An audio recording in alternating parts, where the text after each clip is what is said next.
السلام عليكم ورحمة الله وبركاته. maanta waxaan noo wadaa aabahaan sawirkiisa intaad ugu jeedeen qisadiisa soo dhawaada asoo ka sheekeynaya qisadiisa wuxuu yiri aabahaan magacayga waxaa la lahaa Dr. Maxamed Cabdulqani Qaasim waxaan ka soo jeedaa buu yiri wadanka Masar waxaan ahay dhakhtar kadib markaan waxbarashadeedii dhameystay buu yiri oo wadankiisa hooyo ku dhameystay dabcan Masar waxaan shaqo u doontay buu dhahay wadanka Sacuudiga halkaas oo ka shaqeynayay muddo 30 sanadood ah 30kaas sano wuxuu sheegay ilmihiisa wax walba ay u baahan yihiin inuu soo diraayo waxbarashadooda biilkooda gabaari ay ku socdeen noloshooda ay heer sare ahayd 30kaas sano marka riwaayadda qaar waxay sheegayaan inuu 5 caruur uu leeyahay qaarna waxay leeyihiin 6 caruur si kastaba ahaatee ilmihiisa baahidoodu uu tiraayay 30 sanadood uu soo shaqeynayo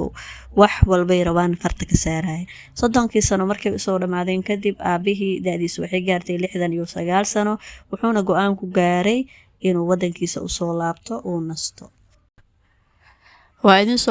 waa idin soo sheeka dhaafiye afwan luqadii abi ugu adkaatay wuxuu sheegay aabahaas inuu weligiisa sameeyay akoon gooni ah oo ilmihiisa ay mas'uul ka ahaayeen gaar ahaan wiilkiisa curadoo lagu magacaabo Yuusuf inuu hantidoo dhan asi ku qornaa suura wana ka yeeshanay aabahan u fasaxay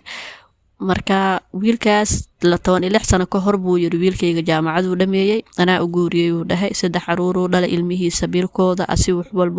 walbo asi u baahan yahay adi hantida aabahaas lagu baashaalay oo wax walba laga sameeysanay wiilkiisa wuxuu dhahay wiilkayga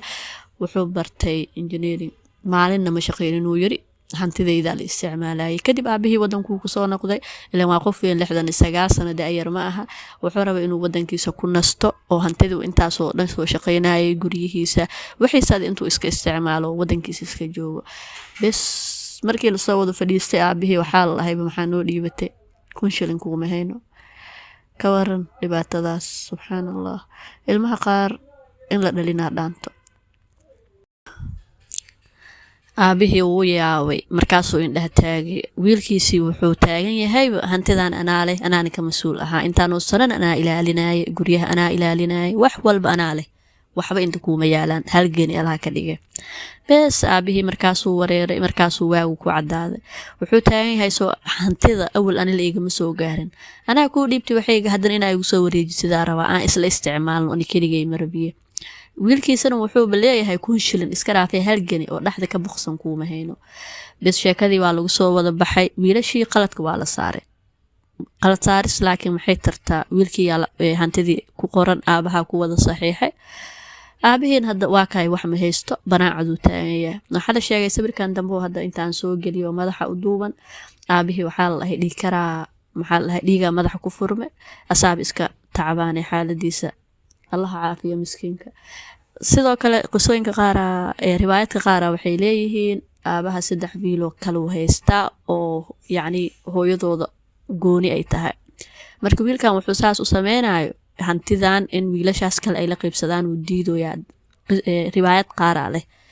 inay runtahay in kale Allahu a'lam laakiin haday sax tahay oo 3 ilmo kala haysta xitaa waxa qalad ahba intaan saas loo dhaqmo waalidka asaale wixiisa 10 ilmaha si haduu doonaa saa iskale marka ilmaha baari Allah nooga dhig aabahaas miskiinka ahna Allah u kaalmeeyo caafimaadna Allah siiyo insha Allah qisada maanta intay ku egtahay assalamu alaykum wa rahmatullahi wa barakatuh